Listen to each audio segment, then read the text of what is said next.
Pada film kali ini akan mengisahkan seorang polisi yang akan membalas dendam kepada seorang psikopat yang telah membunuh beberapa anggota polisi. Di mana psikopat ini sangat cerdas dalam mengantisipasi para polisi, sehingga tidak ada hal yang bisa membuktikan jika dia adalah pelaku pembunuhan itu.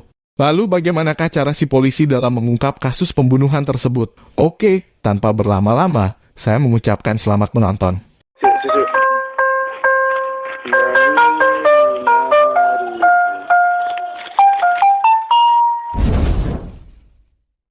Film dimulai dengan memperlihatkan seorang polisi yang bernama Sersan Brand. Perlu diketahui jika Sersan Brand ini adalah polisi yang sangat keras atau bisa dikategorikan jika dia terlalu keras dalam menangani penjahat. Bahkan dia tidak segan-segan menghajar targetnya atau orang yang bersalah hingga babak belur. Namun dia tidak asal menghajar orang dan hanya menghajar orang jahat saja. Dia terbangun di malam hari karena mendengar ada sedikit keributan di luar. Setelah dilihat ternyata ada 3 orang pemuda berandalan yang sedang mencoba mencuri mobil yang ada di sana. Sersan Brand segera mendatangi mereka untuk memperingati mereka agar jangan melanjutkan kegiatan mereka. Namun mereka dengan sombongnya justru mengancam balik Sersan Brand dengan sebuah belati. Sehingga kalian pasti tahu apa yang akan terjadi kepada mereka.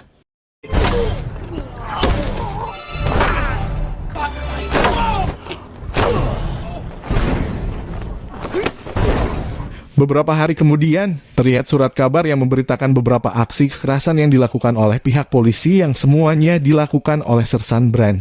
Sehingga dia segera dipanggil oleh atasannya dan diberi peringatan jika dia akan dipecat atas tindakan yang dia lakukan. Di mana hal itu dapat mencoreng citra baik kepolisian di hadapan masyarakat.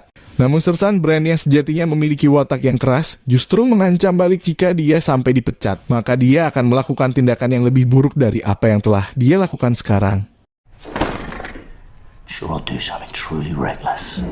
Beberapa saat kemudian Sersan Brand didatangi salah satu temannya seorang poluan baru. Dia bernama Elizabeth, di mana Elizabeth curhat jika misi pertama yang dia jalani tidak berjalan dengan lancar. Sehingga Sersan Brand memberinya semangat jika semua orang gagal dalam menjalankan misi pertamanya, termasuk Sersan Brand itu sendiri.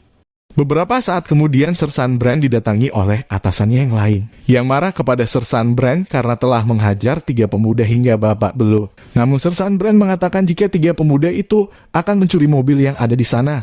Bahkan salah satu dari mereka mengancam akan mengukir namanya di wajah Sersan Brand. Mendengar pernyataan tersebut, maka si atasan memaklumi kondisi tersebut. Namun dia memperingatkan Sersan Brand untuk tidak bertindak sembarangan hingga kondisi membaik. At it, they very kindly offered to carve their name in your face when the 3 blokes carrying carpet knives. Keep a low profile till this little shitstorm blows over. Beberapa saat kemudian Sersan Brand mendatangi Inspektur Robert. Beliau adalah kepala polisi yang ada di sana, di mana saat ini istrinya baru saja meninggal dan tujuan Sersan Brand ke sana adalah untuk menemani dan menghibur Inspektur Robert dengan mengajaknya minum-minum untuk menghilangkan kesedihannya.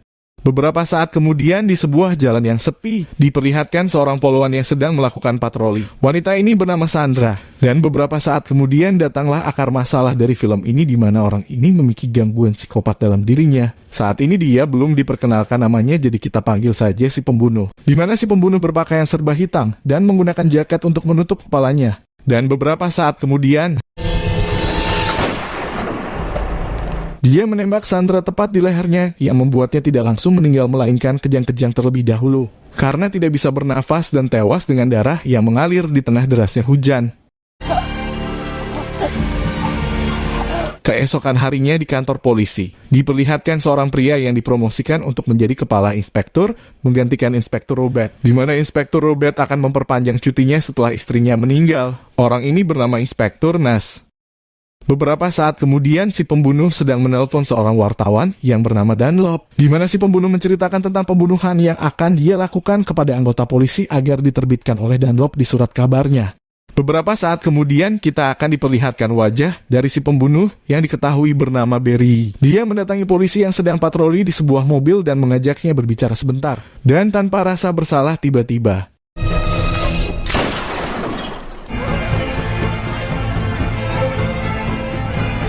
sudah ada 2 anggota polisi yang menjadi korban yang tak apa tujuan dari Barry. Namun dia hanya menargetkan anggota polisi saja. Kembali kepada Sersan Brand di mana dia didatangi oleh Inspektur Nash untuk mengajaknya bekerja sama untuk mengungkap dan menangkap si pembunuh, di mana hal yang telah dia lakukan telah membuat pihak polisi menjadi panik, sekaligus khawatir tentang apa yang akan terjadi selanjutnya jika pembunuh itu tidak segera ditangkap.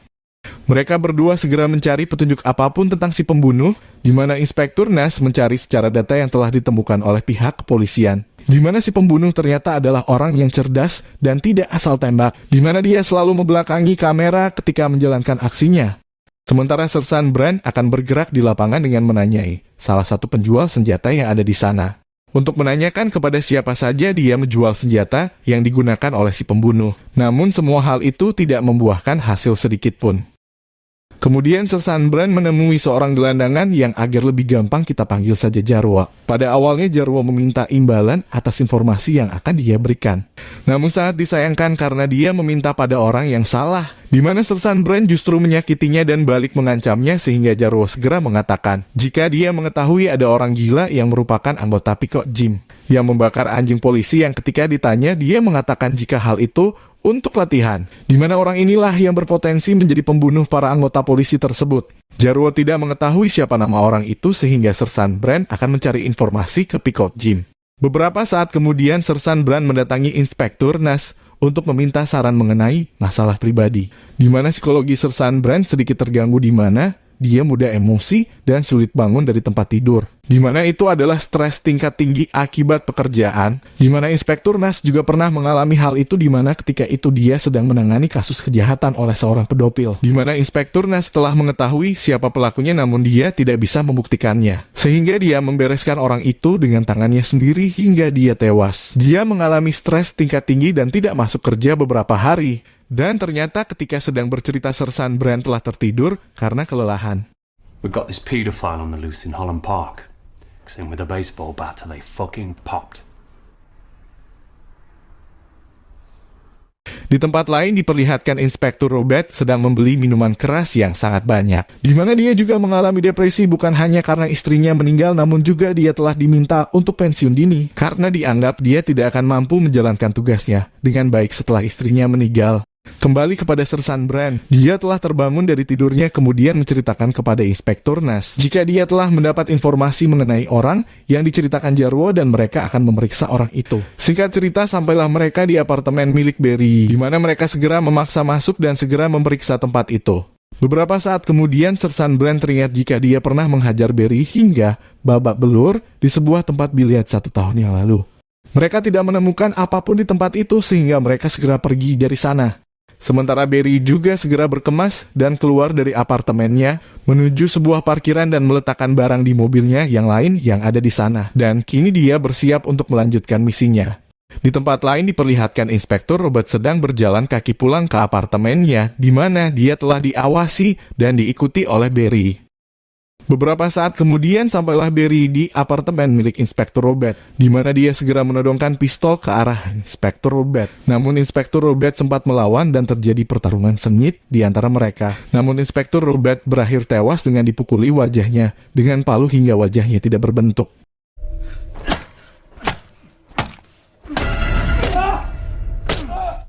Dan kita akan diperlihatkan betapa psikopatnya orang ini, di mana setelah kejadian itu, dia tanpa rasa bersalah dan dengan santainya masih berada di sana, menonton TV, bahkan mandi yang di sampingnya tergeletak mayat dari Inspektur Robert. Sebelum pergi, dia mengambil seragam milik Inspektur Robert, kemudian membakar tempat itu untuk menghilangkan bukti. Beberapa saat kemudian, petugas pemadam kebakaran datang ke tempat itu, di mana Barry dengan santainya masih berada di sana sambil menelpon wartawan Dunlop dan mengatakan apa yang baru saja dia lakukan agar diterbitkan di surat kabar, dan sekaligus dia menjuluki dirinya sebagai Blitz yang sekaligus menjadi judul pada film ini. I've got a name. No. It's Blitz. Barry segera menuju parkiran mobilnya yang lain dan menyimpan pistol, palu, dan seragam milik Inspektur Robert di bagasi mobil itu. Dan ternyata Jarwo juga ada di sana. Dengan teknik malingnya dia berhasil membuka bagasi mobil itu.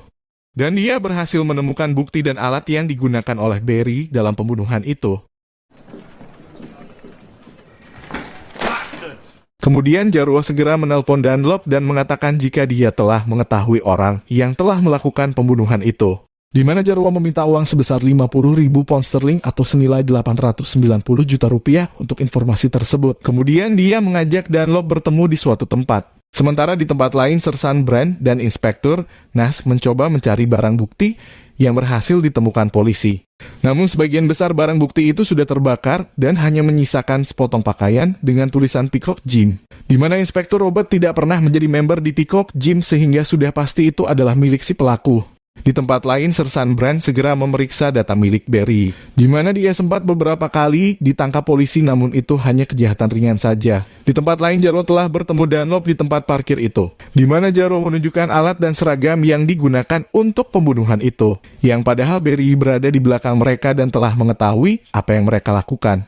Jarwo belum menyebutkan nama Barry, namun atas semua informasi itu, maka Jarwo mendapat uang sesuai kesepakatan.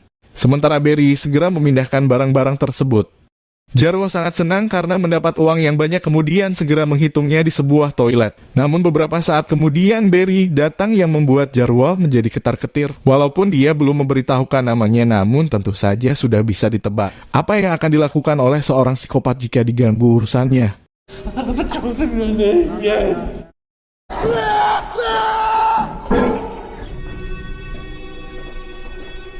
Kemudian uang itu kini menjadi milik Barry. Dunlop segera diinterogasi tentang tujuannya bertemu dengan Jarwo, di mana dia mengatakan sedang membayar Jarwo untuk sebuah informasi mengenai pembunuh itu. Namun ketika Jarwo menuju ke kamar mandi, dia sudah ditemukan tidak bernyawa. Dunlop juga mengatakan jika dia menemukan bukti di sebuah mobil yang berada di sebuah tempat parkir itu.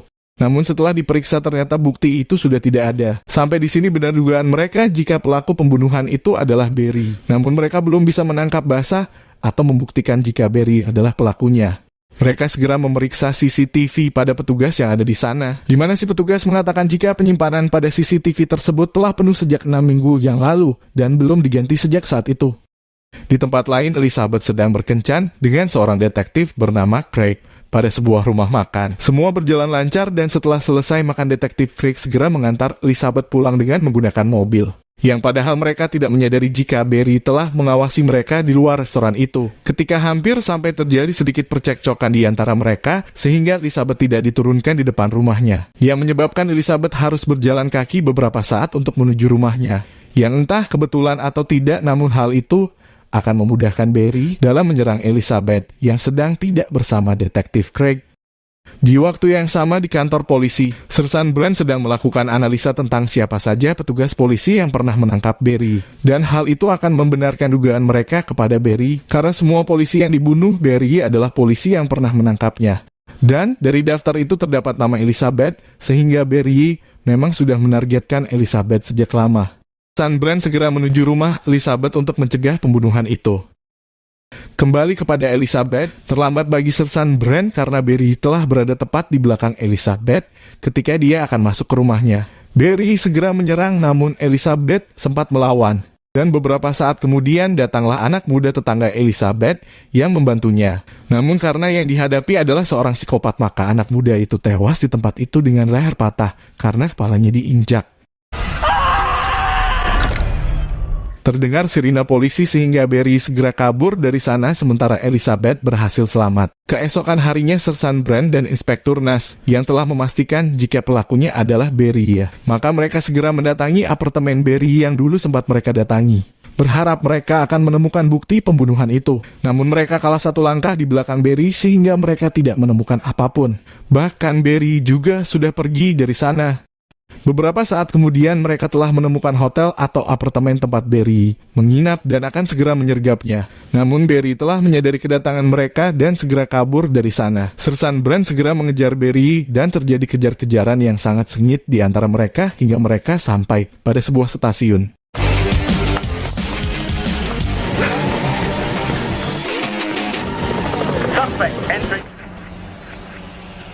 Barry telah terpojok dan akan segera ditangkap oleh Sersan Brand. Namun para polisi segera mencegah Sersan Brand dan menangkap Barry. Karena jika Barry berhasil ditangkap oleh Sersan Brand, maka sudah bisa dipastikan jika Barry akan dihajar habis-habisan. Sama seperti kebiasaan Sersan Brand pada kejadian-kejadian sebelumnya. Sementara di tempat lain, Elizabeth yang menjadi target dari Barry. Dan juga tetangganya yang telah meninggal membuatnya menjadi cemas dan depresi. Kemudian mengambil narkoba dari para pengedar di tempat dia patroli, di mana dia berencana akan melakukan pesta narkoba untuk menghilangkan rasa cemas dan depresi dalam dirinya. Beralih ke kantor polisi, di mana Barry akan ditahan dalam waktu 48 jam ke depan. Sementara pihak polisi harus mempunyai bukti yang cukup kuat untuk menahannya. Dan jika bukti itu tidak ditemukan, maka Barry akan bebas. Di mana Barry telah menghapus semua jejak dan semua bukti yang tentu saja dia akan bebas. Namun sebelum bebas, Sersan Brand mengancam Barry jika dia akan mendatangi Barry dan menghajarnya habis-habisan, bahkan lebih parah dari yang pertama kali dia terima ketika di tempat biliar itu. Dan setelah waktunya tiba, akhirnya Barry bisa bebas dari kantor polisi, di mana semua anggota polisi hanya bisa melihatnya pergi tanpa bisa membuktikan jika dia bersalah.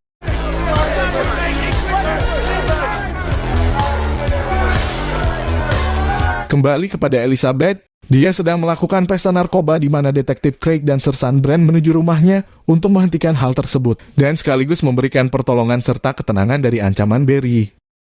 Keesokan harinya, semua anggota polisi menghadiri acara pemakaman Inspektur Robert, dan beberapa saat kemudian Barry juga menghadiri acara itu dengan menggunakan seragam Inspektur Robert yang telah dia curi waktu itu, di mana tujuan Barry adalah untuk membunuh Sersan Brand karena dia pernah menghajarnya hingga tidak berdaya. Sersan Brand segera pergi dari sana yang segera diikuti oleh Barry, dan setelah sekian lama mengikuti Sersan Brand, akhirnya sampailah mereka pada sebuah gedung tempat Barry memarkirkan mobilnya. Sersan Brand segera menuju atap gedung yang terus diikuti oleh Barry. Dan ketika Barry mengancam dengan menggunakan pistol, ternyata orang itu telah berganti dengan Inspektur Nas. Dan beberapa saat kemudian datanglah Sersan Brand dari samping dan menghajar beberapa kali hingga dia tidak berdaya.